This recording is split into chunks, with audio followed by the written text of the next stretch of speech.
Hello everyone, कैसे हैं आप लोग। आप सभी का मंडल फैमिली ब्लॉग में बहुत बहुत स्वागत है। तो फ्रेंड्स, अभी दोपहर का टाइम हो रहा है। अभी सारा काम ख़त्म किया है, नहा के आई हूँ और लंच करने का टाइम है। तो सुबह मैंने आलू सोयाबीन की सब्जी बनाई थी ब्रेकफास्ट में। अभी सिर्फ चावल बना रही हूँ, वो मेरी बन रही है। उधर मैंने चढ़ा के छोड़ दिया। तब तक सोचा आपसे बात कर लेती हूँ और अपनी वीडियो की शुरुआत भी कर लेती हूँ। और इससे आधे घंटे पहले आन्या का संस्कृत का एग्जाम खत्म हुआ है। जो बता नहीं सकती वो किस तरह से रिएक्ट कर रही थी। ऐसा लग रहा था जैसे कि कितने सारे सब्जेक्ट एक बार में दे दिया गया। बहुत ज्यादा परेशान है। बता नहीं सकती उसने आज का एग्जाम कैसे किया। पहले के एग्जाम हुए उसमें तो फुल और फाइनल है कि अच्छा किया होगा, लेकिन आज का नहीं बता सकती। जिस तरह से रिएक्ट कर रही थी कि ये कैसे होगा, वो कैसे होगा, इतना परेशान मैंने उसे बाकी के एग्जाम में नहीं देखा। एकदम फ्री अच्छी तरह से एग्जाम करती थी। आज के एग्जाम में बहुत परेशान, और संस्कृत को पढ़ना भी नहीं चाहती थी। कई बार कितना बार कहा कि पढ़ के देखे, लिख के देखे। इसे पापा ने कितना समझाया, लेकिन नहीं, कहती संस्कृत मुझे पढ़ना नहीं है, मुझे अच्छा ही नहीं लगता। अब अच्छा लगे या ना लगे कोई फर्क तो पड़ता नहीं है। चलो कोई बात नहीं, 8th क्लास है, अगली क्लास से शायद ये सब्जेक्ट छोड़ के दूसरा सब्जेक्ट ले। नोटिफिकेशन आ चुका है इन लोगों का सब्जेक्ट बदलने के लिए। अब वो उसके ऊपर डिपेंड करता है कि यार मुझे तो नहीं लगता कि संस्कृत लेगी, हिंदी ही लेगी। तो चलिए मैं अपना चावल देख लेती हूँ कि वो कितना पका है। अगर तो थोड़ा सी आँच को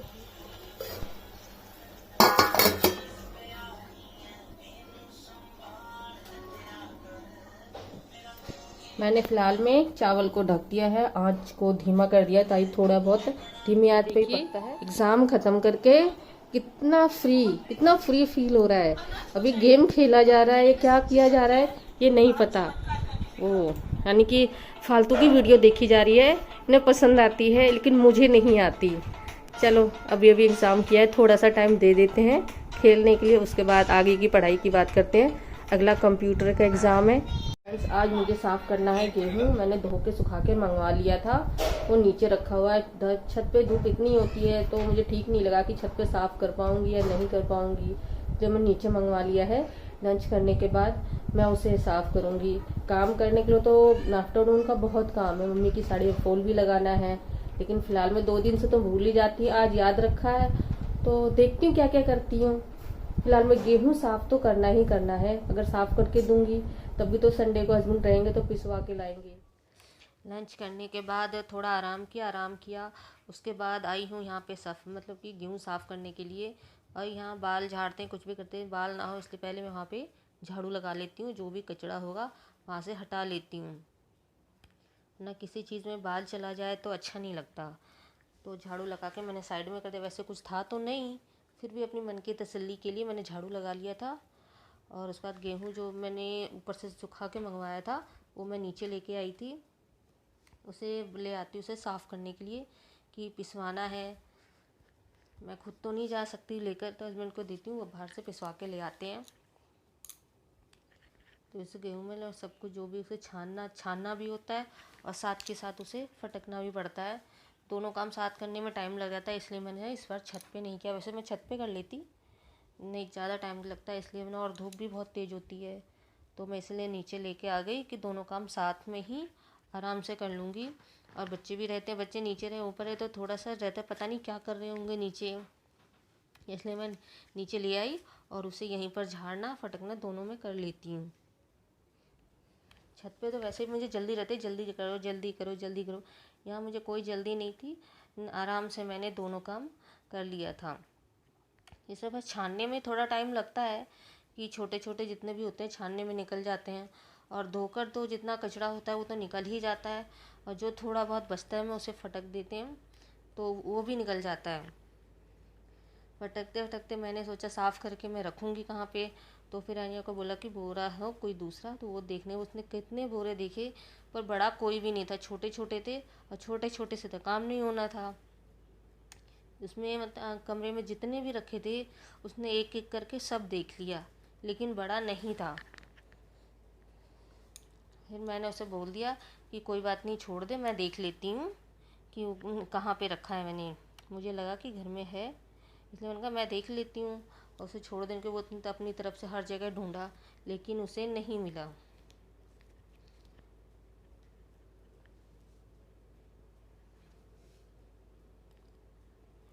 फिर भी काफ़ी देर तक उसने ढूंढा कि शायद मिल जाए। तो मैं कई दिन कई बार होता है कि राशन लेके आते हैं तो बोरा मैं ना अक्सर रख देती हूँ, छत पे नहीं रखवाती हूँ। यही मुझे लगा था कि शायद होगा घर में, वो उसने ढूंढ लिया, उसे नहीं मिला। तो फिर वापस मैंने भेजा कि वो अंदर कमरे में बैठी दूसरे वाले में टीवी देख रही थी, वापस चली गई। फिर जो बोरा, जिस बोरे में मैंने गेहूँ रखा हुआ था, उसी बोरे को मैंने खाली कर दिया, गेहूँ नीचे फर्श पे गिरा दिया। उस बोरे को अच्छी तरह से झाड़ के उसी को मैंने साफ़ किया हुआ गेहूँ रखने के लिए इस्तेमाल कर लिया। वैसे भी उस जगह तो मैंने पूरी तरह से झाड़ू लगा के साफ़ कर ही दिया था, तो दिक्कत वाली कोई बात तो थी नहीं कि कुछ चला जाएगा। वैसे भी साफ़ ही रहता है। खाना अगर खाए तो अंदर कमरे में खाते हैं, बीच में तो खाते नहीं, बस कभी बाल वाल झाड़ते हैं तो उसकी दिक्कत रहती है, और कुछ नहीं। तो बोरा का इस्तेमाल कर लिया ना, उसी में मैंने साफ़ करके रखे। तो गेहूँ को साफ़ करते करते कभी मुझे 1 घंटा हो गया था, लग गया। तो वो हमेशा ही लग जाता है कि थोड़ा थोड़ा करके साफ़ करते। गांव घर में तो ज़्यादा कर लेते हैं, तो वो जल्दी कर लेते हैं। मम्मी होती तो वो जल्दी कर लेती, लेकिन मुझसे होता नहीं है, थोड़ा थोड़ा करके साफ़ करती हूँ मैं।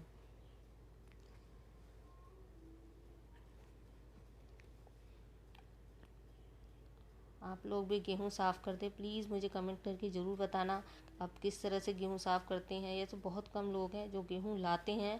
पहले मैं भी नहीं लाती थी, अब लाती हूँ, 1 साल से करीब ला रही हूँ मैं। पहले लगता कि उसका कई बार 1-2 बार मैंने मंगवाया था, तो रोटी किसी ने नहीं पसंद किया, मैं भी नहीं पसंद करती थी, तो आटा ना किसी को दे देती थी। अभी लॉकडाउन लगा था, तब से मम्मी भी खाने लगी, अब आदत सी पड़ गई है, अब वो रोटी अच्छी लगती है। और अब जो पैकेट वाले लाते हैं, वो आटा ऐसे लगता है जैसे कि मैदा है, इसलिए अब वो छोड़ दिया है। अब यही वाला जो गेहूँ ऐसे को लाते हैं, पिसवाते हैं, चक्की वालों को बस बार बार बोलना पड़ता है कि ठीक से पीसना, ठीक से पीसना। अगर उसे नहीं बोले ना तो वो भी लापरवाही से पीसता है और मोटा पीस देता है। फिर गेहूँ जो मोटी की काफ़ी रूखी रूखी से लगती है वो, अब वो गेहूँ भी ठीक से पिसवा के लाते हैं। फ्रेंड्स, मेरी वीडियो को आप पूरा देखिए, उसमें से जो भी आपको अच्छा लगता है, एनीथिंग, उसे आप कमेंट करके मुझे ज़रूर बताइए। आपकी छोटी छोटी कमेंट जो होते हैं ना, हमें मोटिवेट करते हैं। शेयर करना चाहती हूँ वो है काली मसूर की दाल, क्योंकि ये दाल अक्सर पहले बनाती थी, मुझसे अच्छी नहीं बनती थी। घर के सब की तो बात अलग है, मुझे भी अच्छी नहीं लगती थी खाने में। लेकिन अब फ्रेंड्स, अभी हो गई है शाम का टाइम है, तो मैं आई हूँ डिनर बनाने के लिए। तो आज काली मसूर की दाल, काफ़ी दिन हो गए थे, कई बार सोचती कि हाँ बनाऊँगी पर नहीं बनाया। तो उसी को मैंने करीब 1 घंटा पहले भिगा के रख लिया था। दाल कोई भी बनाते हैं भिगा के बनाते हैं तो अच्छी बनती है, और उसको सीजने में भी टाइम नहीं लगता है। उसे मैंने 2-3 पानी से धो के फिर कुकर में डाल दिया है। उसे मैंने कुकर में डाल दिया है, और उसके साथ साथ मैं सिर्फ़ और सिर्फ इस वक्त नमक डालूँगी। और उबालते टाइम कोई भी दाल बनाऊँ या सब्ज़ी बनाऊँ, मैं अक्सर गर्म पानी का इस्तेमाल ही करती हूँ। मैं दाल को कोई मसाला नहीं डालती, सिर्फ़ और सिर्फ गर्म पानी डाल के उसे उबाल लेती हूँ। और बाकी के जो भी कुछ मसाले, उसे जब मैं छोंकती हूँ उस वक्त अच्छी तरह से भून के डाल देती हूँ। उससे जो मसाले, जो दाल की टेस्ट है ना, वो बहुत अच्छी आती है। जब तक मेरी दाल उबली है, उबलने के लिए रख दिया है, तब तक मेरे किचन में कुछ बर्तन रखे थे। तो मेरी आदत कुछ अलग ही है, मैं जब बार बार बर्तन धोना या कुछ भी ऐसे पसंद नहीं करती। जब मैं किचन में आती हूँ तभी एक बार में सारे काम कर लेती हूँ। जब तक हुआ तब तक मैंने वहाँ के जितने बर्तन थे धो लिए। धोने के बाद दाल उबल ही रही थी उसे, तो मैंने सोचा चलो अब छोंक की तैयारी भी कर लेते हैं।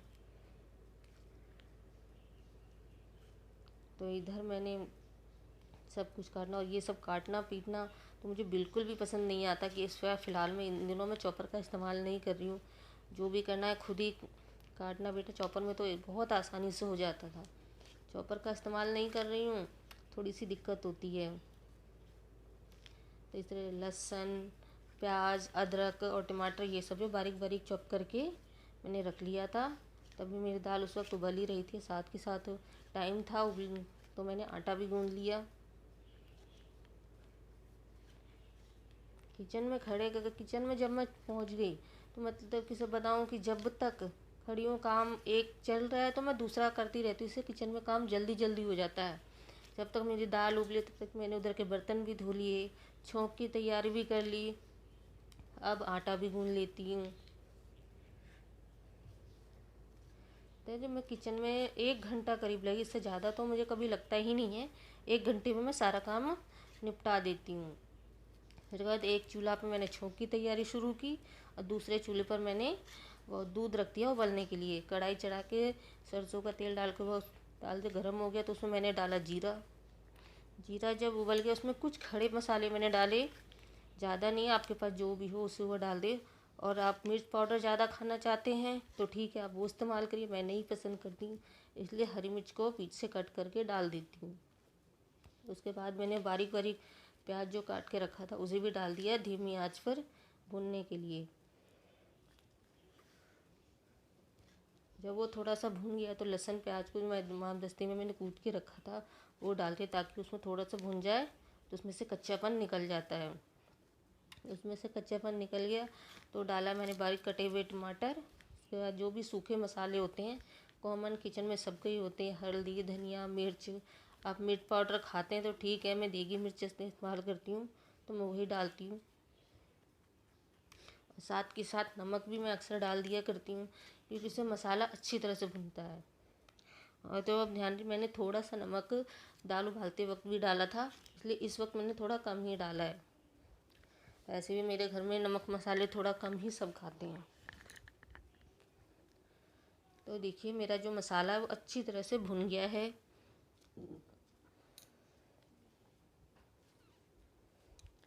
मसाला भुन जाने के बाद मैंने दाल जो उबाल के रखी थी वो दाल उसमें डाल दी और अच्छी तरह से मैंने मसाले के साथ उसे मिक्स कर दिया। अगर आपको दाल गाढ़ी पसंद है वो भी अपनी तरफ से देख लिया, अगर पतली पसंद है तो आप मेरी बात मानिए तो उसमें थोड़ा गर्म ही पानी डालिए तो ठीक रहेगा। वैसे आप ठंडा भी डाल सकते हैं, कोई बड़ी बात नहीं है, पर गर्म किसी भी चीज़ में डालें ना तो वो मिक्स हो जाता है उसके साथ, वरना पानी अलग दिखता है और दाल अलग दिखता है। इसकी सबसे बड़ी राज की बात तो ये है, दाल का टेस्ट बढ़ाने के लिए ये छोंक।